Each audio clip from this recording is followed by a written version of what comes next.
మీరూర్ అనే ఊర్లో రామ్దాస్ అతని భార్యతో కలిసి ఉండేవాడు. రామ్దాస్ చేపలు అమ్ముకునే పని చేస్తూ ఉండేవాడు. ఇవాళ టిఫిన్ ఏం చేశావు? చెప్పాను, పన్నీర్ కూర, ఇంకా కందిపప్పు, అలాగే ఆమ్లెట్ కూడా వేశాను. అన్ని వంటలు బాగా వచ్చాయండి. సరేలే, వండినవన్నీ తీసుకొచ్చేసాయి. టిఫిన్ చేసిన తర్వాత రామ్దాస్ చేపలు పట్టడానికి చెరువుకు వెళ్ళేవాడు. రోజంతా ఎండలో చేపలు పట్టిన తర్వాత రామ్దాస్ ఇంటికి చేరేవాడు. వచ్చేసారా? సర్పంచ్ గారి మనిషి వచ్చాడండి. ఊరి మొత్తంలో ఏదో కబురు చెప్పి వెళ్ళాడు. అది ఊర్లో ఏదో ఫ్లూ వ్యాపిస్తోందట. అలాగే ఊర్లో ప్రతి వ్యక్తికి తలో ఒక మాస్క్ ఇచ్చి వెళ్ళాడు. ఇదిగో మీ మాస్క్. మాస్క్ పెట్టుకుంటే ఫ్లూ రాదా ఏంటి?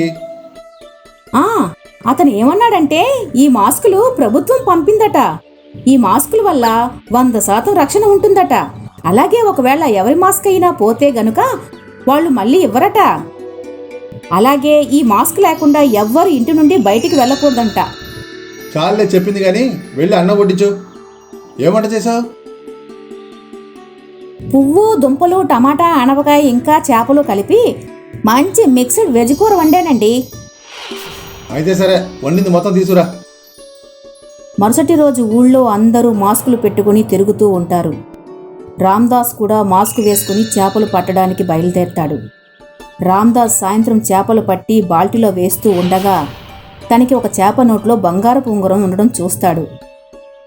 రామ్దాస్ ఆ ఉంగరాన్ని చూసి ఆశ్చర్యపోతాడు. తను ఆ ఉంగరాన్ని తీసుకుని ఇంటికి వస్తాడు. చూడు, ఇవాళ నాకు చేప నోట్లో ఏం దొరికిందో, ఒక బంగారపు ఉంగరం. ఆ దేవుడు ఖచ్చితంగా నీ నిజాయితీని అలాగే కష్టాన్ని మెచ్చి దీన్ని మీకు ఇచ్చినట్టున్నాడు.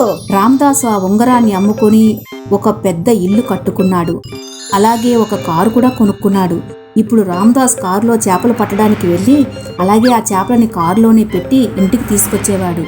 ఈ విధంగా రామ్దాసు ఇంకా అతని భార్య సంతోషంగా బ్రతుకు సాగిస్తూ ఉన్నారు. రామ్దాస్ ఇంటి పక్కన రాఘవ్ అనే ఒక పాలవాడు ఉండేవాడు. రాఘవ్ రామదాసును చూసి చాలా అసూయ పడేవాడు. రామదాసు చేపల వ్యాపారం చేస్తూ పెద్ద ఇంటిని కట్టేసుకున్నాడు. కానీ నేను ఇంకా ఈ పాకలోనే పడి ఉంటున్నాను. ఈ ఆవైతే అస్సలు పాలివ్వడమే లేదు. దీనివల్లే నేను పేదవాడిగానే ఉండిపోయాను. నాకు రామదాసుని పేదవాడిగా మార్చే ఉపాయం ఉంది. ఊర్లో ఫ్లూ బాగా వ్యాపించి ఉంది. ఒకవేళ నేను తన మాస్క్ని దొంగిలించేస్తే ఇక రామదాస్ ఇంటి నుండి బయటికి వెళ్ళలేడు. రాత్రివేళ రామదాస్ ఇంకా అతని భార్య నిద్రపోయాక రాఘవ్ రామదాస్ ఇంట్లోకి చొరబడి రామదాస్ ఇంకా అతని భార్య మాస్కులను తీసుకువెళ్లి తన ఆవుకి తినిపించేశాడు. మరుసటి రోజు రామదాస్ పనికి బయలుదేరదాం అనుకునేసరికి తను ఇల్లు మొత్తం ఆ ఫేస్ మాస్క్ వెతుకుతాడు. కానీ అది కనిపించదు. 2 మాస్కులు పోయాయి ఏంటి? ఇప్పుడు నేను చేపలు పడ్డానికి బయటికి ఎలా వెళ్ళను? అలాగే ఈ ఫ్లూ ఈ ఏడాదంతా తగ్గేలా లేదు. రామదాసు తన తండ్రి ఫోటో ఎదుట నిలబడి ఏడవడం మొదలు పెడతాడు. అప్పుడే రామదాస్ నాన్నగారి ఆత్మ అక్కడికి వస్తుంది. మీరిద్దరూ ఏడవకండి పిల్లలు. నేను మీకు మాయలున్న మాస్కుని ఇస్తాను. అది ఎన్నో పనులు చేయగలదు. నాన్నగారి ఆత్మ రామదాసు ఇంకా అతని భార్యకి ఒక మాయల మాస్క్ని ఇచ్చి మాయమైపోతుంది. రామదాస్ భార్య ఆ మాయల మాస్క్ను వేసుకోగానే తనకి వాసన పీల్చే శక్తి ఒక్కసారిగా పెరిగిపోతుంది. నీ బట్టల నుండి ఆడవాళ్ళ సెంటు వాసన ఎందుకు వస్తోంది? అరే, నేను బజార్లో చేపలు అమ్మడానికి వెళ్తాను కదా, అక్కడికి బోల్డ్ మంది ఆడవాళ్లు చేపలు కొనడానికి వస్తూ ఉంటారు. వాళ్ళకి కాస్త దూరంగా ఉండి చేపలు అమ్ముతూ ఉండు. మరుసటి రోజు ఆ మాయల మాస్క్ వేసుకుని రామదాసు చెరువు దగ్గరికి వెళ్లేసరికి అప్పుడు తన వాసన చూసే శక్తి వల్ల తనకి తెలిసిపోతుంది ఆ చెరువులో చేపలు ఎటువైపు ఉన్నాయో అని. ఆ మాయల మాస్క్ కారణంగా రామదాసు మునుపటి కన్నా రెట్టింపు చేపలు పట్టుకున్నాడు. ఇప్పుడు మనం సొంత కంపెనీ పెట్టుకుందాం. అలాగే చేపలను కూడా ఎక్స్పోర్ట్ చేయడం మొదలు పెడదాం. మాయల మాస్క్ కారణంగా రామదాసు వ్యాపారం రెట్టింపు అయిపోయింది. ఒకరోజు రామదాస్ ఇంకా అతని భార్య మాయల మాస్క్ గురించి మాట్లాడుతూ ఉండగా, ఇవాళ మనం ఈ పరిస్థితిలో ఉన్నామంటే నాన్నగారు ఇచ్చిన ఆ మాస్కే కారణం. రాఘవ కిటికీ నుండి రామదాసు మాటలన్నీ వినేస్తాడు. రామదాస్ ఇంకా అతని భార్య మాస్కులు తీసేసి నిద్రపోయాక అప్పుడు రాఘవ్ వాళ్ళ ఇంట్లోకి చొరబడతాడు. ఆ మాయల మాస్కును దొంగిలించడానికి ప్రయత్నిస్తాడు. రాఘవ్ ఆ మాస్కులను ముట్టుకోగానే తనకి కరెంట్ షాక్ తగులుతుంది. దాంతో తను మూర్చపోయి పడిపోతాడు. మరుసటి రోజు రామ్దాస్ అలాగే అతని భార్య నిద్ర లేచేసరికి రాఘవ వాళ్ళ ఇంట్లో పడి ఉండడం చూస్తాడు. రామ్దాస్కి అతని భార్యకి అర్థమైపోతుంది రాఘవే ఆ దొంగ అని, అతనే ఆ పాత మాస్కులను దొంగిలించాడు అని. అలాగే ఇప్పుడు ఈ మాస్కులు కూడా దొంగిలిద్దామని ఇక్కడికి వచ్చాడని రామ్దాస్ రాఘవ్ని పోలీసులకి అప్పగిస్తాడు.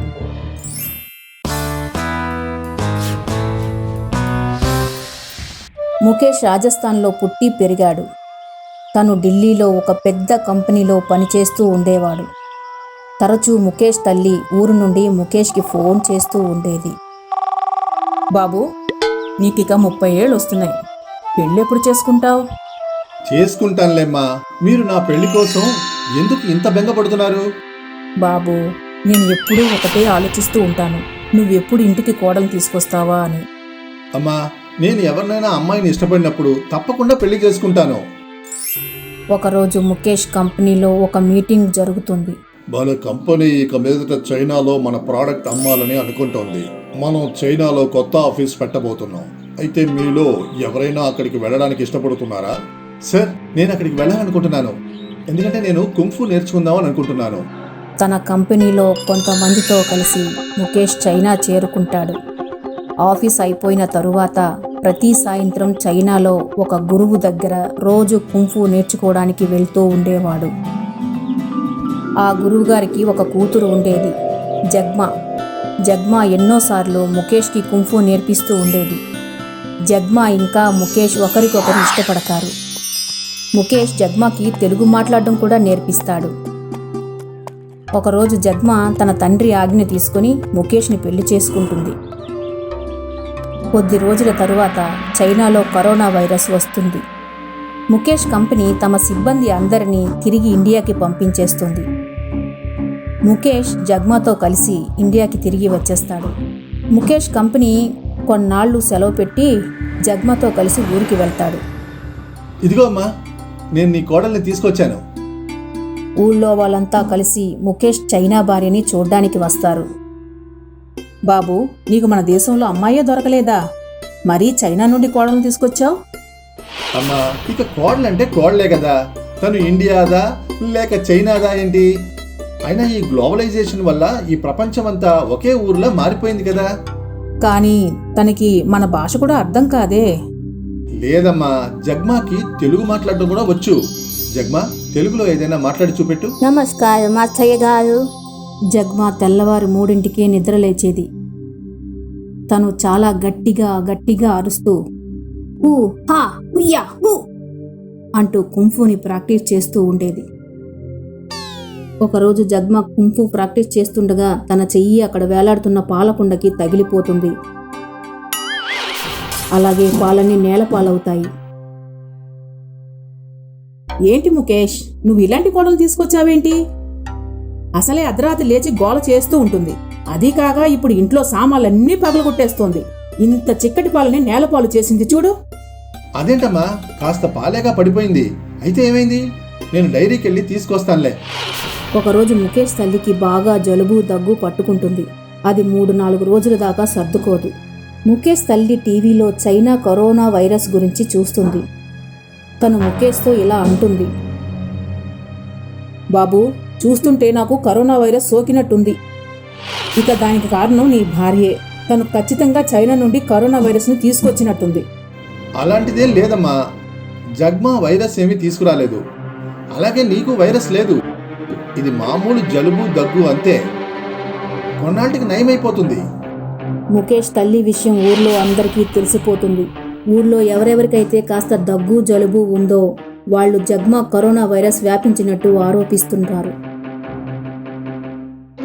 ఒకరోజు ఊళ్ళో కొంతమంది ముఖేష్ ఇంటికి వచ్చి ఇలా అంటారు, నీ భార్యని ఈ ఊరు నుండి తీసుకెళ్ళిపో. తను ఊర్లోకి వైరస్ తీసుకొని వచ్చింది. మీకు అలా మాట్లాడే అధికారం లేదు. పదండి, హాస్పిటల్కి వెళ్దాం. వెళ్ళి టెస్ట్ చేసి చూద్దాం. ముఖేష్ జగ్మాని తీసుకుని హాస్పిటల్కి వెళ్తాడు. తన వెంటే కొందరు ఊరి జనాన్ని కూడా తీసుకుని వెళ్తారు. జగ్మాని పరీక్ష చేయిస్తారు. జగ్మాకి కరోనా వైరస్ లేదు. అలాగే కొందరు ఊర్లో వారు కూడా పరీక్షలు చేయించుకుంటారు. వారిలో కూడా ఎవ్వరికీ కరోనా వైరస్ ఉండదు. మీ ఊళ్ళో వాళ్ళంతా చూశారు కదా. ఎటువంటి పరీక్షలు చేయకుండా ఎవరి మీదైనా ఎలాంటి నింద మోపడం మంచిది కాదు. ఎప్పుడైనా ఇలాంటి అంటువ్యాధి వచ్చినప్పుడు మనం భయపడకూడదు. అలాగే తప్పుడు పుకార్లు సృష్టించకూడదు. డాక్టర్ దగ్గరికి వెళ్ళి పరీక్షలు చేయించుకోవాలి. ఊర్లో వాళ్ళంతా జగ్మాని క్షమాపణ అడుగుతారు. నన్ను క్షమించు తల్లి. మరేం పర్వాలేదు అత్తయ్య.